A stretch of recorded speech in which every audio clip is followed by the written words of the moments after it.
into this territory.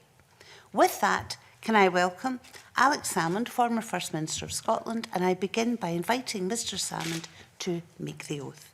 Please raise your right hand, Mr Salmond, and then repeat, I swear by Almighty God that I will tell the truth, the whole truth, and nothing but the truth.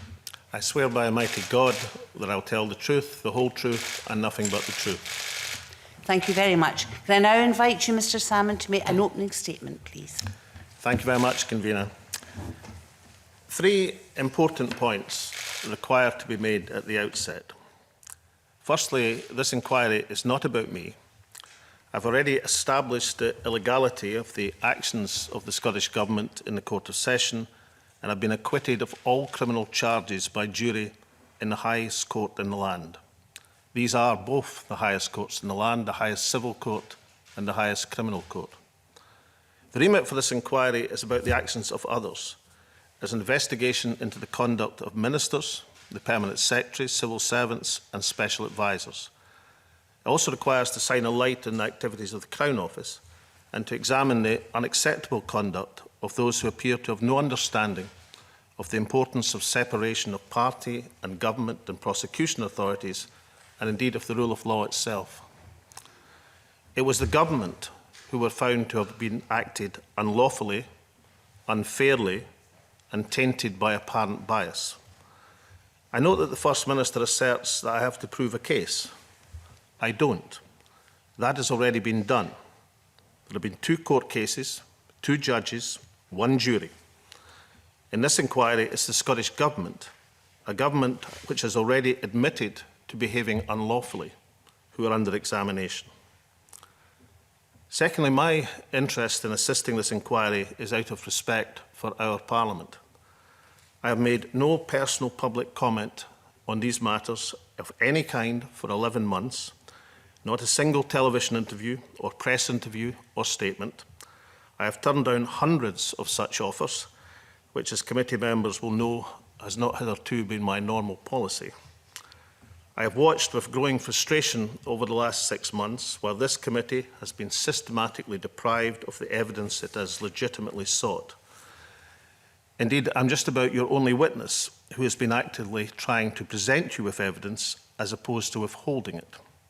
As we saw this week, even after it is published, it is then unpublished by intervention of a Crown Office who should not be questioning the will of Parliament. I watched in astonishment on Wednesday when the First Minister of Scotland, used a COVID press conference, to effectively question the result of a jury. Still, I said nothing.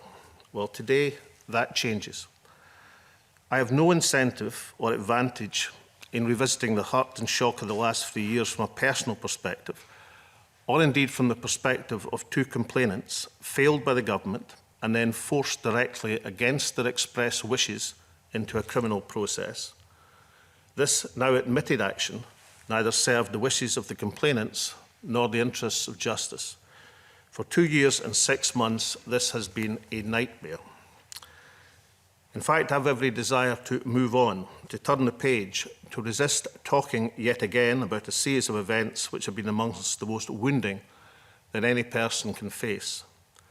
But the reason I'm here today is because we can't turn that page nor move on until the decision-making which is undermining the system of government in Scotland is addressed. The competence and professionalism of the civil service matters. The independence of the Crown Office as acting in the public interest matters. Acting in accordance with legal advice matters. Concealing evidence from the courts matters. The duty of candour of public authorities matters. Democratic accountability through Parliament matters.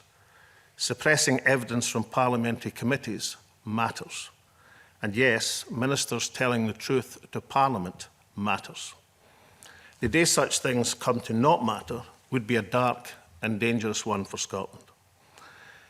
Collectively, these events shine a light on a government whose actions are no longer true to the principles of openness, accountability and transparency, which are the core principles on which this Scottish Parliament was founded. I remember I was there. The failures of leadership are many and obvious, and yet, Convener, not a single person has taken responsibility, not a single resignation, not a single sacking, not even an admonition. Instead, we have promotions or extensions of contracts and self-serving defences. The government acted illegally, but somehow nobody's to blame. Delay and obstruction in making evidence available. A committee has been asked to do its job with both hands tied behind its back and a blindfold on. Witness after witness later adjusting evidence delivered under oath. Were it not for the independence of the judiciary, the robust scrutiny of the Court of Session and the common sense of a jury made up of members of the public, the matters before this committee would never have come to light, and indeed no one would have cared about this inquiry. The Scottish courts emerged from these events with a reputation enhanced. Can those leading the government and the Crown Office say the same? Some people say that the failures of these institutions, the blurring of the boundaries between party, government and prosecution service, mean that Scotland is in danger of becoming a failed state. I disagree. The Scottish civil servant hasn't failed. Its leadership has failed. The Crown Office hasn't failed. Its leadership has failed. Scotland hasn't failed. Its leadership has failed.